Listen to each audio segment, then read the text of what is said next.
Bookish Baddies, and welcome to season 2 of Black Girls League. It's your girl Tasha here. I'm Lex. It's Steph. I'm Star. All right, friends. As we said, we are in season 2.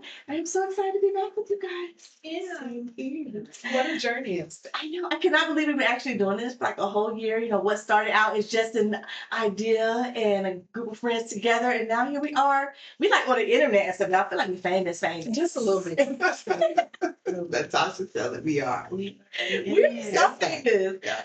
And like everywhere though. Like worldwide. I'm just saying. But before we start, I'm going to get sentimental for just a second. I just want to tell all of my co-hosts and friends how much I love you guys and how much I love doing this with you guys. This is like, it's amazing. And I just look forward to all the things we're going to do this season and coming up. Yeah, we're gonna love you. And with all of our Bookish Baddies too. Like, we have so many things planned. But all right, let's just go ahead and kick it off. What are we drinking this month? Okay, so we are doing vodka. So today's vodka is the Crystal Head Vodka. It is a premium additive-free vodka straight out of Canada. It is distilled multiple times and filtered 7 times. So it's ultra clean, ultra smooth, but also look at this cool bottle. It's so dope. So you know exactly what you're looking for with the Crystal Head. So we're gonna try a shot of it, yeah, like we always do. So It's time. our cheers into season 2. Cheers. I'm starting. Sorry. Ready. Ultra clean, ultra smooth. Oh, that's pretty. Tasha like it. It's Yes. very good. That's Tasha that like added it. free. Oh. You know, every time you say added, it's superfood. That's how everything. Superfood. It's Additive good for free, you. organic. We like a good superfood. So yeah. All right, Steph. Tell us about our author and our book. Yes, so we are here for Say Yes by Shonda Rhimes. In the 10th anniversary edition, Shonda Rhimes, executive producer of Grey's Anatomy, Scandal, Bridgerton, Queen Charlotte, and more, not only reveals her galvanizing New York Times bestseller, but gives readers an extraordinary cachet of brand new stories that showcase the continuing power that saying yes has had on her life. In 2015, Shonda Rhimes, the trailblazing creative force behind some of television's most beloved series, took on a challenge that would change her life forever. She decided to say yes to everything for a year, and the results were exhilarating. In the celebratory and expanded anniversary edition, you'll find more wildly candid and transformational chapters that reveal how the mega talented Shonda, once a well-described introvert, achieved badassery worthy of a Shonda Lane character, and how you can too. Yes. Here we go. All right. Okay. So let's go ahead and talk about how we felt about the book. You know the rating system. Cheers if you love it. We're gonna sip if it's okay, you know, it's 3-star. Babysit if you had to put it down, pick it up, you know, you got through it, and then of course our dreaded send it back. I will go ahead and kick it off with that big cheers! Oh my gosh. Okay, it felt so good to give this a cheers because I feel like I had a couple books recently that I was not able to cheers, and that did not sit right with my spirit. Thank you, Shonda. Like, this book was like, it was giving everything it was supposed to give. You know, I'm not always geeked up on, you know, self-help type stuff, whatever, but this was amazing. And I walked away with some good tips, and I am saying yes to a lot of stuff. So it's cheers all day, every day for me. Thank you, Shonda. It's not like Tasha ever had a problem saying yes. Let's be honest. Yes. I just want to leave that on the floor really quick. Let's try it once. But I'm glad you had a good time reading. I too am going to give it a cheers. One, because Shonda, anything she writes is going to be amazing and transformative and all of those good things. Now, y'all know self-help memoirs are not my favorite, and they're still not. But I actually would add this one to my personal library. Did y'all read the original before the 10th I anniversary? did not. Okay, so me neither. So I think if I had read it, the first one, I would like to kind of see like the full, like what the first original like feeling would have been like reading the first edition. But it's all good. It was great. I learned a lot. You saw her grow, which was awesome. So yeah, cheers. Good book. Good dog. Right, Steph? Yes, I'm gonna jump on the bandwagon and say cheers as well. I am a huge Shonda fan. She gets me emotional every time, all her shows, and now the book, and it just shows what a great writer she is. And she actually touched some points within myself where it was like, ooh, things that I could work on so I could appreciate it. I do have a couple of memoirs on my bookshelf that I do tend to go back to, but I feel like it's a lot of Black women, strong Black, powerful women that I tend to go to. Michelle Obama, of course, is on the top of the list, but Shonda did a great job with this book. We all have our own inner demons that we always struggle with and what we can do to do better. And she had her own that she revealed, and she was truly honest about it and how she overcame them. And I truly appreciate her sharing that with me, because for me, it's making me work on some things that I didn't even realize. I think it was just a perfect time for me to read this book. All right. Da-da-da. Also cheers. And I am in the same vein as everyone else. Memoir, self-help. I was like, who put this on the list? I loved everything about this book. So the shows, I'm a fan of all the shows, even the shows that I didn't know initially were Shonda's. Because there was a time before Shonda was Shonda Rhimes, and it was Shonda Land, and she had some shows that I was in love with and didn't even realize that they were hers. So when it was so good. It was so good. I bought the book, but I ended up doing the audio book. And then when I started it and she was actually reading it, I said, girl, stop. The audio book was She was reading the audio book, and like her speeches were in the audio book. Like it. So if you don't have the time to actually read the physical book, trust me, this is one audiobook that you can definitely get with. It was so powerful. There were so many things. I was like, girl, yes, yes.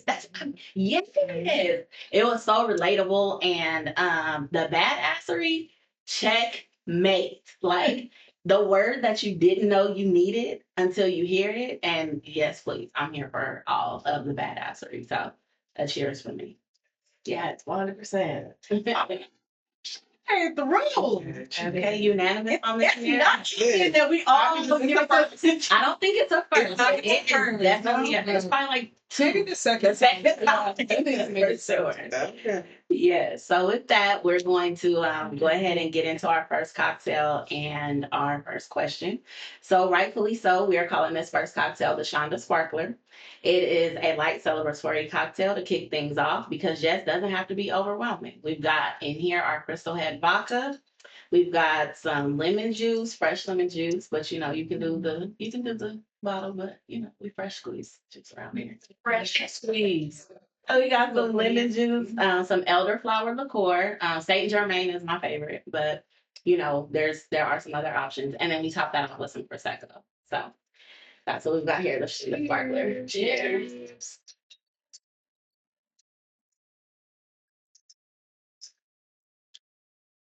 How we feel? That's refreshing. Isn't it refreshing? That is good. That's a good one. So fun fact, elderflower actually symbolizes new beginnings and taking chances. So this cocktail literally looks like that, yes. Oh, Very refreshing. Right. How to get all together. So the first question that we're gonna start with is: in this anniversary edition, Shonda reflects on how her original year of yes didn't fix her life, but began a practice she had to return to again and again. Looking back over the last decade, where do you see a key moment where you said yes, and how did that shift your life, big or small? Ooh. Yeah, we just come out. Let me get another drink. With the, Think about the it. time when I said yes, and the shift it made Over the last decade. over the last 10 years. I would say for me, it's like personal things. It's one of those things that I had to continuously tell me. It's everything. It's daily life, like getting up, working out, meal prepping, things that I used to be lazy. I was lazy. I didn't want to do anything. I used to sit in traffic. Then my job changed where my commute was shorter. Then it changed to where COVID happened and I was able to work from home. So with all of those changes, it was something that I had to remind myself that I had to continuously say, you need to do this. And ever since I changed my mentals in how I approached working out, cooking, going out, like making an effort, it's like you have to be intentional with it. And once you become intentional, I've learned with myself that results happen, staying positive, things can happen to you. And so for me, I think it was just a combination of things with life happening. I changed a job. I've been with my job for 10 years. So several things changed, but I went with the intention of doing better, even with my kids. Like, if they want to do something where been sitting in traffic all day and I don't want to do it. And it's just like, what's 10 minutes? Versus not doing it and a disappointment. So for me, it's a culmination of it. It's not just one particular thing. It's just been a multitude of it. And once I changed that, my attitude changed on a lot of things. Yeah. So, that's cool. Like she touched on so many things in a book. Like I was clipping, like marking clips, because I'm like, oh, I gotta go back and highlight some of this stuff in the actual book. So Yeah. it was very like relatable. See, I think for me, it would have been when I decided to leave teaching, um, which was like for like a while, I felt like I was kind of over teaching. And I mean, I did love teaching, but the way the education system was set up, I was just like, okay, y'all, it was not vibing with my spirit. It was just like, I just felt like we had gotten to a place where we really weren't holding students accountable a lot. It just, some of the decisions that were being made as far as like how I had to conduct the classroom, I was like, okay, this really just not working for me any longer. And so I decided to leave teaching. COVID sort of like pushed me in that direction. And I was like, okay, made a hard choice a little easier. But then, I was out here in the world and I'm just like, okay, well, I'm gonna be an entrepreneur. I'm gonna get into real estate and which is great. I mean, I definitely do love that I left the classroom. And I've loved everything. Like I've tried different things. I do love real estate. Then it also pushed me to try doing my crafting business and then having like my online shop, and then that actually started doing stuff, and I've been able to see things I thought were just a hobby or just things I like actually become like money making endeavors. It's like, oh, I should have did this a long time ago. And so it's like it was definitely the right time and the right move for me to say yes to leaving that job. Now, I will say I think like Stephanie said a lot of good stuff about being intentional, because like saying, oh well, I'm an entrepreneur, I work for myself, I make my own schedule. It's great, it sounds amazing. But think about being an entrepreneur and working for yourself. If you don't work, you don't get paid. So you every decision I have to make every day as far as, okay, what am I going to do? I have to be super intentional. Like, is this helping me get where I need to be in my business? Oh, it's not. Okay, I can do that later. And so I'm very, like I said, intentional about everything that I do, and understanding, like Shonda said, like there's things I have to say no to, which is hard for me because I mean I think Lex mentioned I am a yes girl. I do say yes to a lot of stuff. But yeah, having sometimes being like, oh, no, that one has to be a no. So yeah, leaving, that was my big yes. Nice. Shout out to at Raining Creativity. Hello, book is ready. Yes, thank you. Lex. This question was hard because 10 years ago I was 19. Oh, so you know? So clearly she's telling us she's the baby of the group. Way number what is that? 325 days that's called us old bitches. I was 19. So, but I think I say that to say, like, a lot of growth happens between 19 to 29, like a shit ton of growth. Right. And so I can only think of like between 20 and 30, like it's a lot. So I'm trying to think, a lot of the key moments of my life so far has happened within that like 10 years of my life. Like going to college in general was like a big thing. Like I always knew I was going to go to college, but I didn't know what that meant. I didn't know what that meant for me socially, values wise, things like that. And so you learn a lot when you're in the world on your own. Also in that year, I decided to leave home, like out of the state for the first time by myself. And I know we've talked about that. I've talked about that on the podcast before. So obviously, like that's a huge change going from Utah to Florida. Like that's a huge culture shift, and I learned a lot about myself then. And then I got my first full-time job within these last 10 years, so like that's a big shift as well. Learning to manage your time and what it looks like to make friends when you're outside of the academia bubble, what it means to maintain your friendships or like take care of yourself and be a real adult. Like all of that happened within that time. And then I got married. So that's a big thing. That's the yes I was waiting for. I was like, girl, you just said your biggest yes like a couple months ago. I'm like, maybe she forgot. A lot of adulting. But it's a lot of big yeses A lot of adulting. before even meeting Tron. And so just even saying yes to moving to Atlanta was like a big thing for me, which worked out because I was able to meet my husband now. So yeah, I mean, I think I said a yes to a lot of things that has gotten me to this exact moment, and I wouldn't regret it. So I feel like I'm doing well. Man, cheers to that one. Good job. So I think for me, the biggest one has been probably most recently a couple of things. So the main one is saying yes to me. Like I have for my entire adult life, there's been a title, right? Someone's mom, someone's girlfriend, someone's kind of sort of stepmom, like you know what I mean? Teen mom, all the things, Miss Star, you know what I mean? So at this stage, I want to say probably the last 5 years, it's like, wait a minute, I get to just be Star again.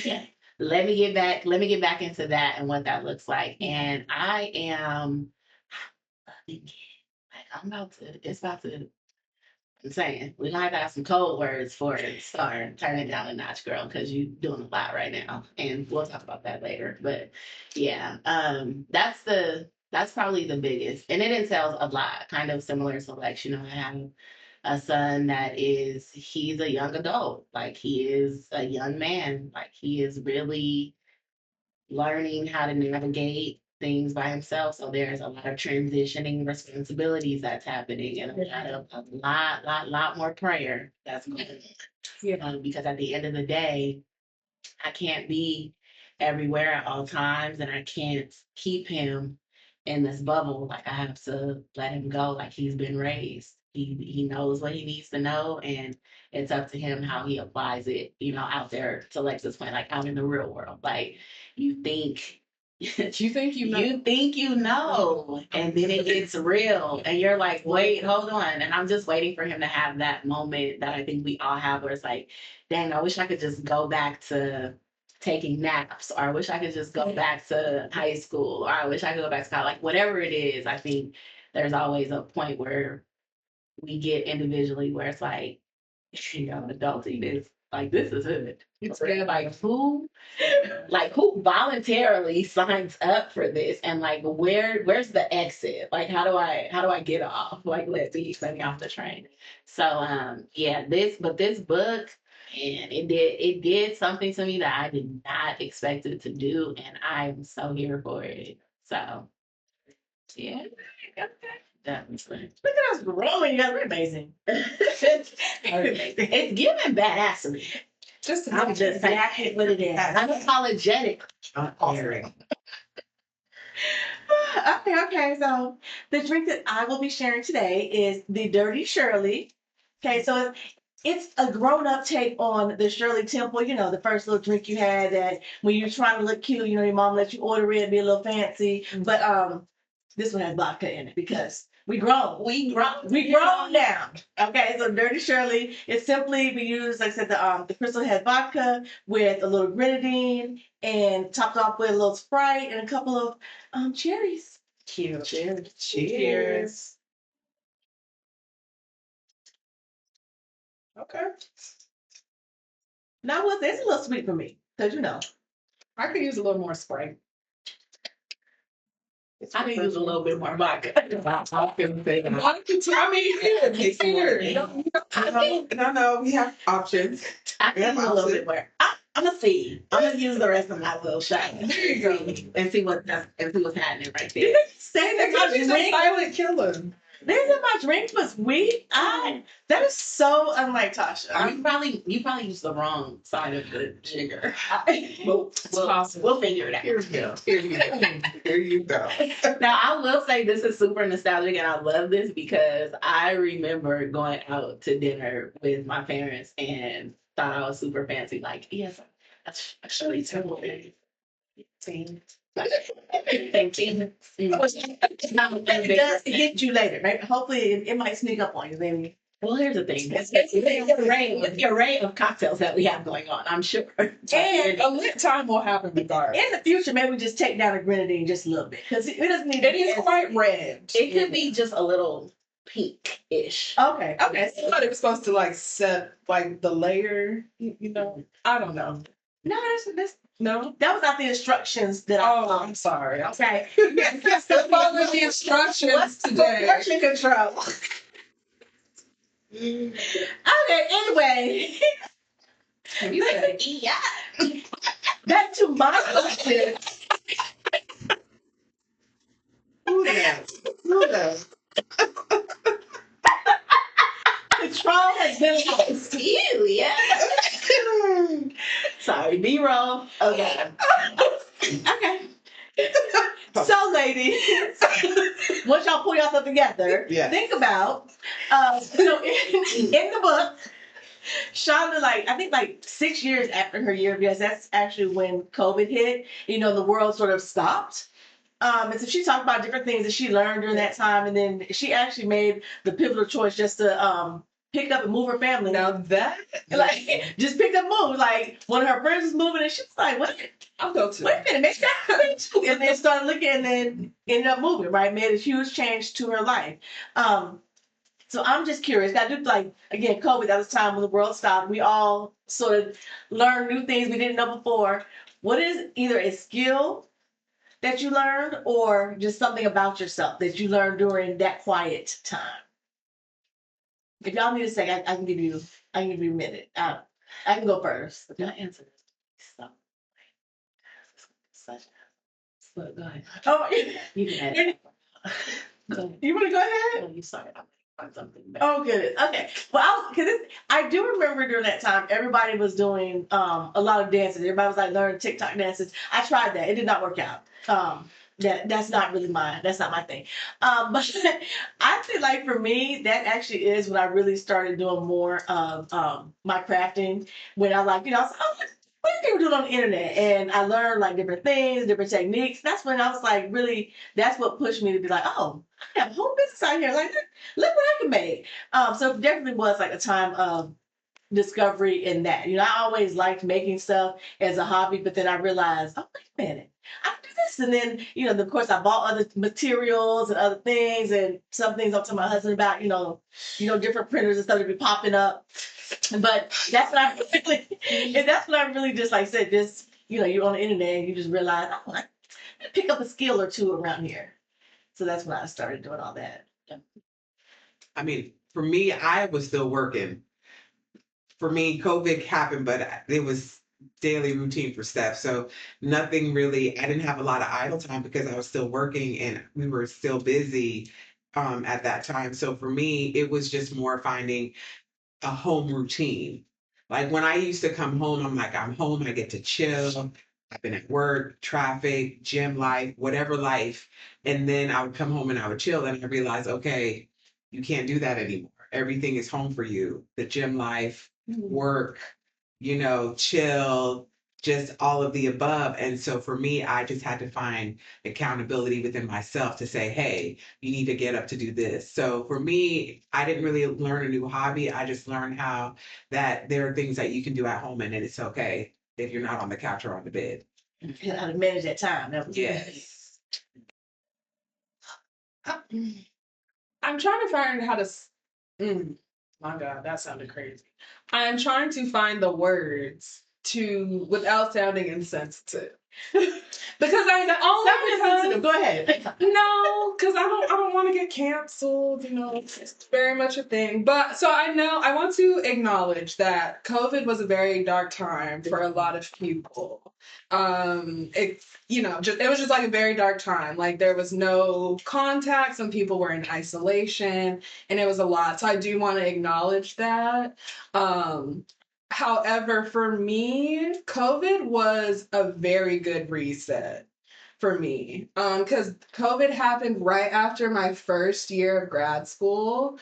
And my first year of grad school was culture shift wise was the toughest time of my life. Like I felt like I was trying to truly figure out who I was in this new environment, and I was experiencing homesickness, and like it was that first year was tough, being in Florida away from my people. And so COVID allowed me to go home, back to Utah and be with my family. All of my sisters were together, my parents, we were all in one house.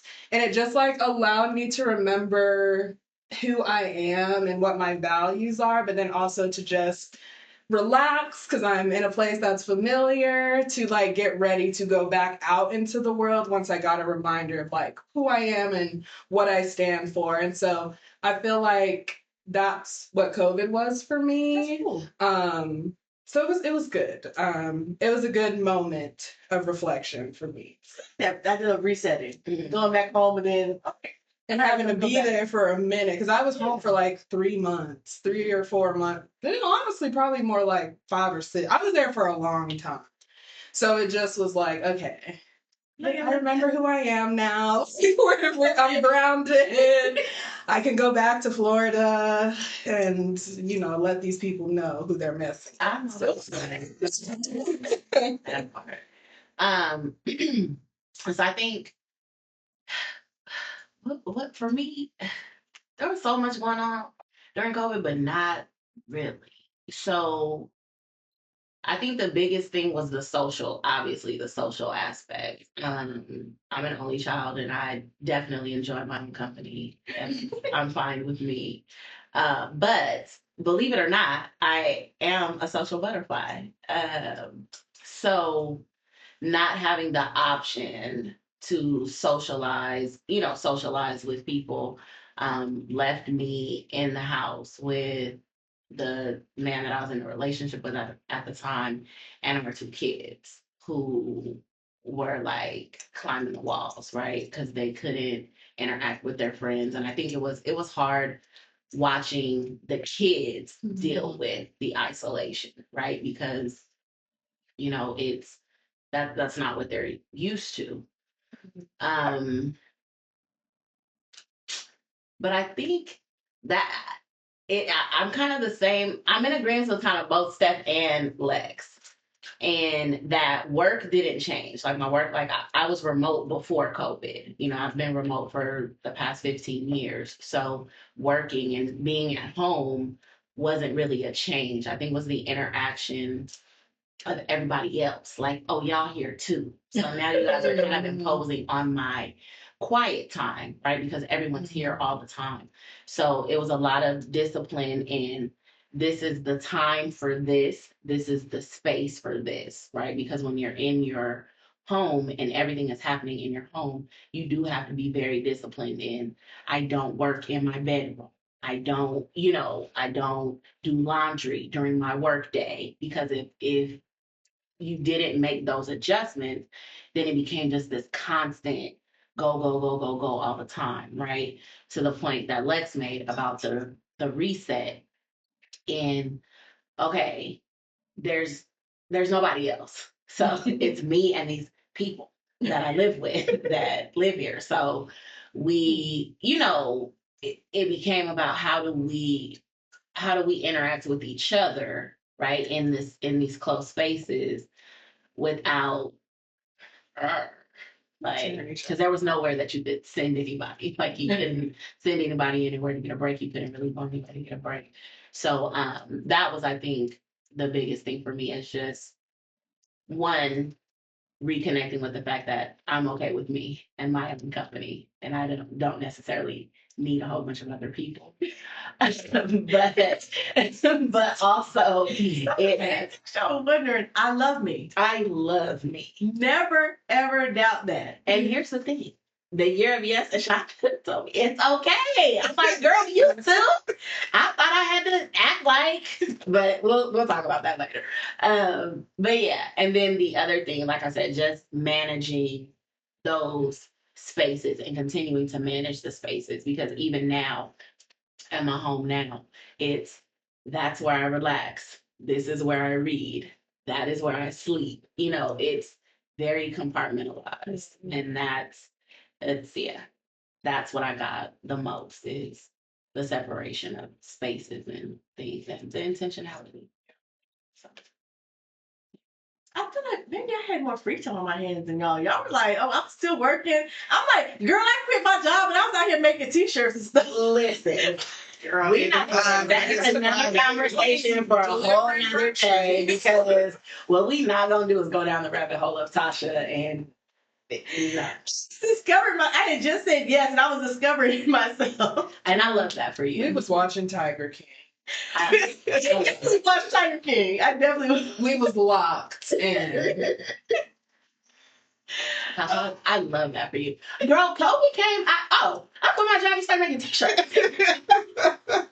That's all I needed. Period. Like, a global pandemic, they said we gotta, I definitely can't do this anymore. Let me buy that cricket. Yes. The cricket, the silver lead, how many? I need all of them. The pro. Yeah. All of it. I love that for you. That's so dope. I want to be, when I run, just like that. Yeah, because that's dope. Sometimes I forget that everything. We're all different. We all have different lives. Different.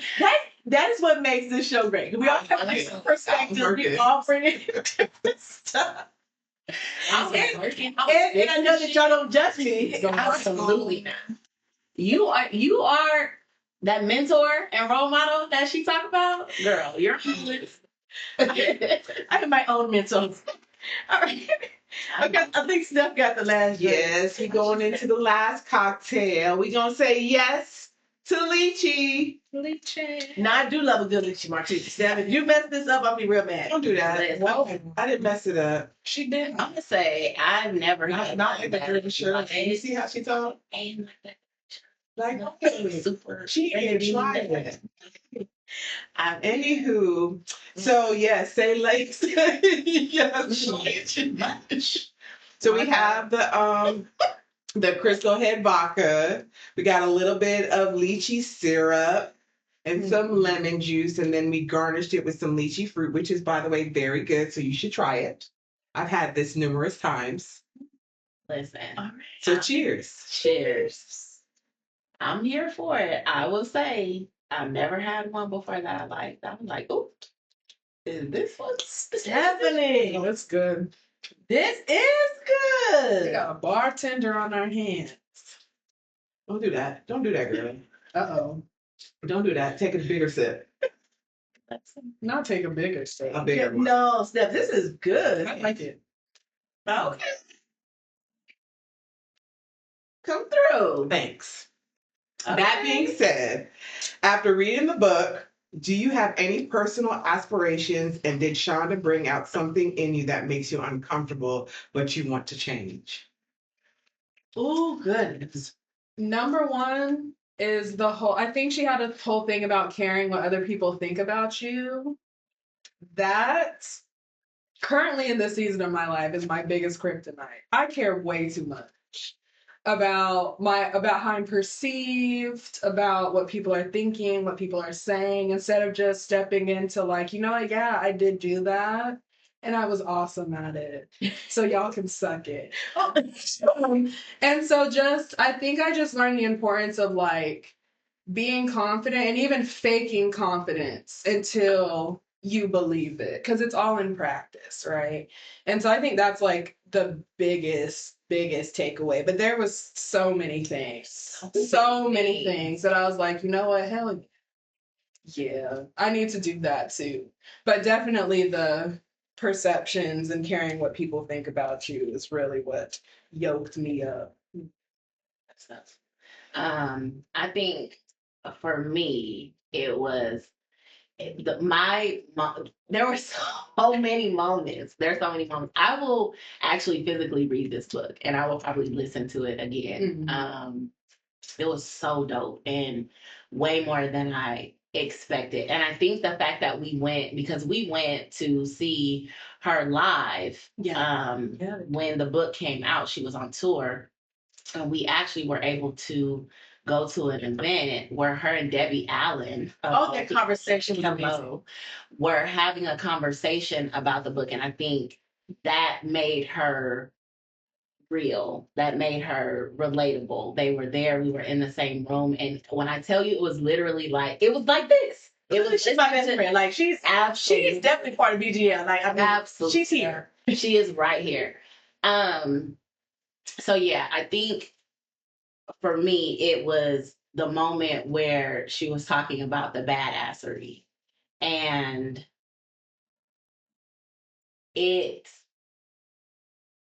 yeah, I shine bright.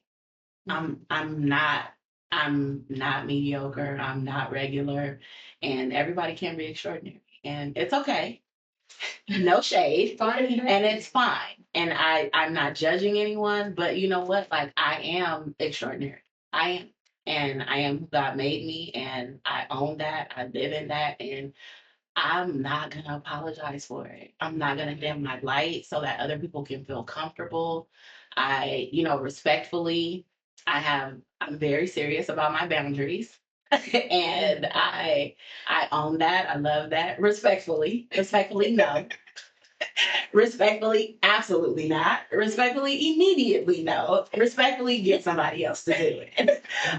But that is the biggest thing for me is yes, own who you are. Star shines bright. I do and do. And I've always said, like, there was a meme or a post or something I saw a couple years ago that said, walk into the room like God sent you. And do. Yes. So this just kind of reaffirmed that. And I love that she was reading that book. Yeah. I love that she was reading that book.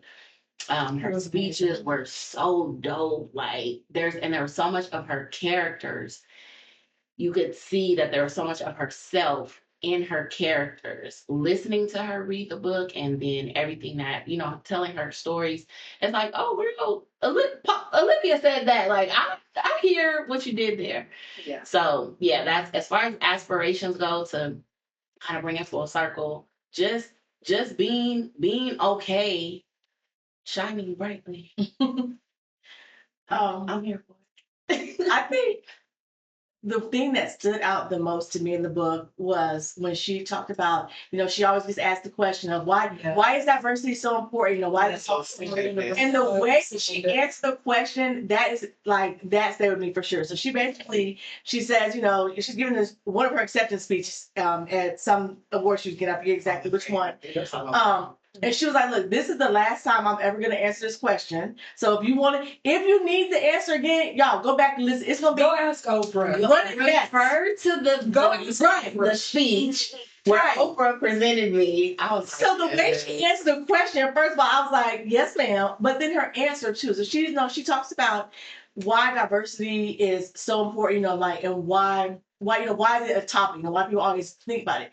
She refers back to like most of us as parents, we're always, oh, baby, you can be anything you want to be. You can do anything you want to do. But she was like, if you can't imagine things, if you've never seen somebody in that role, if you've never seen, back in the day when the Cosby Show, you've never seen a black doctor, a black lawyer, like your mind is not even open to imagine that. So it limits you so much. So yes, representation, diversity in all these spaces is important to even allow people to be able to visualize themselves in those situations. Mm-hmm. If you've never seen a black astronaut, you may not even know that that's even an option for you.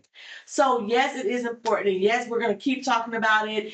And this is the reason why. And like I said, like that stuck to me. So, I mean, coming from like a parent point of view, because I'm always so like, oh no, you can be anything. But it never even dawned on me that their imagination could be limited because but they don't see. They never see. Like I just never even looked at it that way. I'm thinking I'm being a great, parent. Like, no, anything you can do, like I'm here, I'm backing you, I'm supporting you. But I never even thought about it from that point of view, is that they can't even perceive it because they've never seen it. Yeah. So I said, so that message in itself, and again, just the way she answered it was like, don't ask me again, just run it back to the recording. Refer to my Hall of Fame acceptance speech.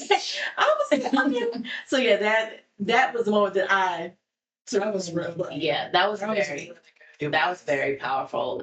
It was, you can't be what you can't see, is what she was saying. And that was another moment that was extremely relatable for me, because I know as a parent, like you said, as a parent, I'm super supportive. Whatever my child expresses an interest in, I'm like, okay, try it and see. I don't want there to be any limits, but it is also one of the biggest reasons that I did make the decision to move here from California, because growing up, my parents, period, were very outgoing and different. My dad would watch the travel channels. He saw something, next weekend we were in the car. Like, we're going to whatever he saw on TV. So, I appreciate that, because I did get to have some experiences that other people didn't have. And I didn't know that it wasn't normal for everyone else, because that was the norm. So when I came here and visited a couple of times, it was culture shock for me. Yeah. So I made a decision. I said, oh, I need my son to see us doing well. I need my son to see us owning businesses and having homes and driving nice cars like every day. And that is the biggest thing about it now. And it's a thing, and it matters, because I know growing up, even though I had those expanded experiences, I recall vividly, oh, a black person's driving that car. Or, oh, a black person, you know what I mean? Like, it wasn't the norm. So when I came here a couple of times, I said, oh, say less. Like, I wanted to know. It is a thing. For sure. And I can agree with that, especially because I still am shocked every day. Me too. And I've been here for 5 years now. I think 5 years now. And that is the number one reason why, if anyone asks me, because people ask all the time, like, are you going to move back to Utah? Like, I know you're a West Side girl. Like, you going to go? Absolutely not. Because it wasn't until here that I saw a subdivision of Black people in multi-million-dollar houses. Come on. And I was like, oh, y'all ain't the only ones. Oh, you're right here. Like, I never experienced that in Syracuse, Utah. We were the only Black family in so many situations. Like, girl, not. It was a big deal when another Black family moved into our neighborhood. We were like, oh shit, you. Yeah. So I 100% agree with that. And it's important. I do want to just like interject real quick, because I was thinking about Star's answer when she says that she walked into the room like God sent her. Okay, we recently went to the Podfest, but it's not just something she said. It's like legit. Like, we show up to one of the events, like we come in and it was like, it looked like it was standing room only, and the Star was like, hold on one second, and she looking up towards the front, and then she's made eye contact with a lady at the front of the room, and all of a sudden the lady is showing us, oh yeah, come here. 2 seats up in the very front row. And mind you, all these other seats are gone. There's like people just standing, they line up and stuff. And I do not know why. And so I was like, oh, girl, y'all took me VIP this weekend. No, we Immediately get into it, cause yes. not have any sort of VIP badge or anything that said that, but we definitely were moving like we were VIP, and somehow that is how we were treated. So it's not just something she said. And I was like, all right, girl, let me just go. I believe it. I live it. I'm with her. I'm following. Right. That's a whole mess. But thank you. I appreciate that. Cause hello. Yeah. Hey, how you doing? That's for me. I see you seeing me. I see you seeing me see you. Yes, with 2. Mhm. Thank you. Thank you. Excuse me. Excuse me. So, yeah, excuse me. Hello? That is too funny. Well, Did you answer stuff? For me, did no. you? No. Wrap it up. No, for me, I think there are several things in the book. The biggest thing was the pre-taping of the Jimmy Kimmel interview, and then her speaking to Dartmouth for I loved her commencement speech. And I think for me, I can relate to, like, when I say the uncomfortable part. Being in the podcast brought a lot of uncomfortability within me, and so reading the book, it was like divine intervention. I said, "Girl, talk to me." For it every time. And so, as she said, as she continued to keep saying yes, as she continued to keep doing it, she got better. And I feel like that's where I need to get with myself. So I think this was the perfect book to start off.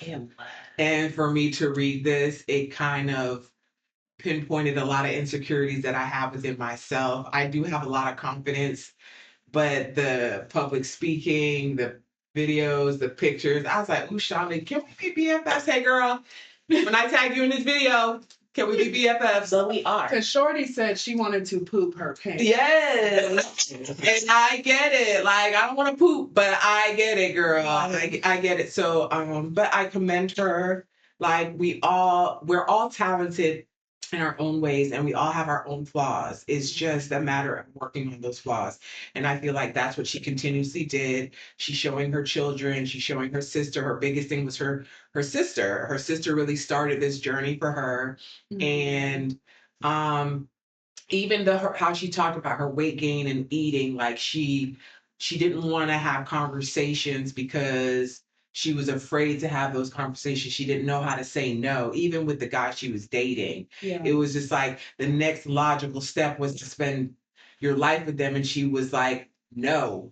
And it's like she made all of these weddings. She talks about Christina Yang from Grey's Anatomy, which is a fan favorite character. I mean, Love me some Christina. She manifested a character for herself because that's how she envisioned it. And I can appreciate it. I've rewatched it a couple of times, Grey's Anatomy. I've watched all of her shows. So for Shonda, I say yes, girl, anytime. What you got next? Anytime. Anytime. Yeah. I'm here for it. I just love her. I love her. She's just so cool. Yeah. We can go out golf, girl. Maybe around, now I can't do 18 holes, but we're not gonna go. I'm not. No. I'll watch. I'll No. watch. I'll just I'm not drinking. golfing. I'll follow around and With the cat. The cart and pour the Drink drinks. That's it. Okay. I'm definitely the mixologist. Got it.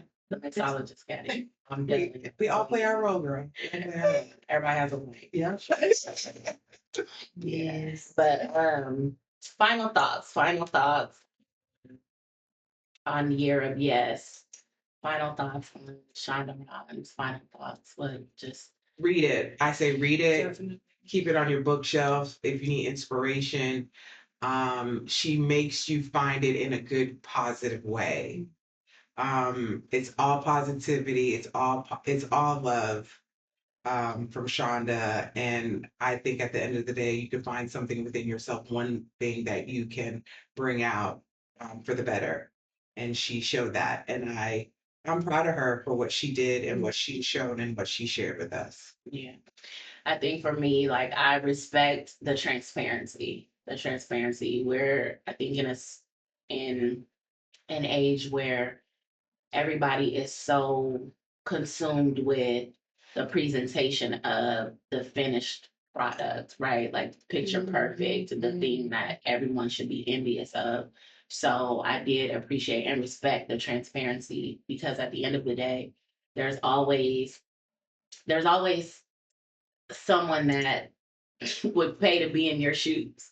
And even when you're that person, like for someone like Shonda Rhimes, outside looking in, she's got it made. Like, what could be her issue? So for her to be transparent and share what she did, and she referenced so many times the the chubby girl with the Coke bottle glasses and the two cornrows. Like, she mentioned that so many times. Just, yeah, like that. So I appreciate and respect the transparency. And I could appreciate her parents. Yes. For embracing her for the way she was. Absolutely. Her mom. I mean, being in the pantry, counting green beans. Yeah. Cans. Like, your mom's like, pass me that can, girl. Mhm. You know, and just embracing that. I think that Yeah. is a great thing. It was, man. I like, could go on and on. No, I was like, I know we got to wrap up, but I know I always ask people, I'm like, okay, are you a ask for permission or ask for forgiveness type of person? And I had one friend, I asked her, she's like, neither. And so when I was reading this book, that's the vibe Shonda gives me. Like, she's not asking for permission or forgiveness. She's gonna do what she's gonna do, and all the badassery of it, and it is what it is. Like, what do you have a land? No, she had a whole Shonda land. So don't worry about it. Don't worry about what she doing. Like, but like that was the vibe I got from her, and again, I'm here for it all day, every day. Cheers, cheers, cheers. Yes. No final thoughts, Lex? Or cheers, cheers, Cheers, cheers, cheers. We're here for it. I'll definitely be rereading it. This may be a book that I reread like every couple years or so, like every 5, every 10, just for different. Because I feel like every time you read it in different phases of your life, you'll probably take something different from it. Whatever resonates with you at that time. So I would love to read it when I'm like 39. And see how I feel. Not 19, or when you become a parent. Or when I become a parent. It's gonna have a different perspective for you when you become a parent, for sure. Okay. Well, like we always do at this time. Before we close, you know the vibe. We always say space for something to sit with, sip on, or carry into your week. A lit challenge to move you, a top or thought to ground you, or a memorable quote from the book that lingers like a good sip. This episode is for the power of saying yes, not as a one-time decision, but as an ongoing practice. We talked about fear disguised as comfort, growth that doesn't come all at once, and the courage it takes to choose yourself again and again, even when the yes looks different than it used to. So this week's lit challenge is for you listeners. Say one intentional yes this week. Something small but meaningful. It could be a yes to rest, reaching out, trying something new, or letting something go. Then share it with us. We want to hear what you said yes to and help you celebrate it. Tag us in your post or DM us your yes. DM us your yes. And we can't wait to see how it unfolds. All right. Okay. Thank you, baby. And that's it for this episode of Black Girls Lit Podcast, where fine women, fine literature, and fine libations always meet, to the words that found you, the pour that held you, and the version of you that showed up to listen. Remember to share us on your favorite social media platforms and make room for someone that's at the table. We will be back next time, episode 2 of season 2, our second year, with The Best Man Unfinished Business by Malcolm D. Lee. This continuation of the iconic franchise brings the beloved characters back together for a sexy, soulful, heartbreaking, and hilarious reckoning of love. Until then, read boldly and sip slowly. Cheers.